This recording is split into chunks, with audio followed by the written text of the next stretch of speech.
കല്യാണ വീടുകളിലെ വെൽക്കം ഡ്രിങ്കിൽ ഇപ്പോഴത്തെ ട്രെൻഡ് ഫ്രഷ് ജ്യൂസാണ്. ആ കൗണ്ടറിൽ നല്ല തിരക്ക് നമ്മൾ കാണാറുണ്ട്. കാര്യം നമ്മുടെ കൺമുമ്പിൽ തന്നെ വ്യത്യസ്തമായ ഫ്രൂട്ട്സുകൾ ഫ്രഷായിട്ട് തന്നെ അടിച്ച് നല്ല തണുപ്പിച്ചങ്ങ് കുടിക്കുമ്പോൾ ഒരു വല്ലാത്തൊരു ആത്മനിർവൃതിയാണ്.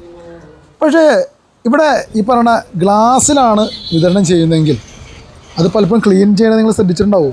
ഞാൻ പലപ്പോഴും ശ്രദ്ധിക്കാറുണ്ടേ. ഈ 2 ബക്കറ്റിലായിരിക്കും, രണ്ടും നല്ല ശുദ്ധമായ വെള്ളമായിരിക്കും. ഇങ്ങനെ ഒന്നിൽ ഒന്ന് കുത്തി അതൊരു തരം ഇത് കണ്ട ജ്യൂസിൻ്റെ കളറായിട്ടുണ്ട്, അടുത്തൊക്കെ ജ്യൂസിൻ്റെ കളറായിക്കൊണ്ടിരിക്കുന്നു. എന്തിനാണ് അല്ലേ? ഇത് കുറച്ച് വൃത്തിമനായിട്ട് ചെയ്തുകൂടെ? പക്ഷേ എന്തൊക്കെ പറഞ്ഞാലും നമ്മൾ എങ്ങനെ ഇരിക്കണം കുടിക്കാറുണ്ട്. എനിക്കൊന്നേ പറയാനുള്ളൂ, ഇത് നടത്തുന്നവരും നടത്തിപ്പിക്കുന്നവരും അതിഥികളുടെ ആരോഗ്യം നോക്കണമല്ലോ. അപ്പോൾ നല്ല ഡിസ്പോസിബിൾ ഗ്ലാസ്സുകളിലോ വൃത്തിയുള്ള ഗ്ലാസ്സുകളിലോ വിതരണം ചെയ്യണം.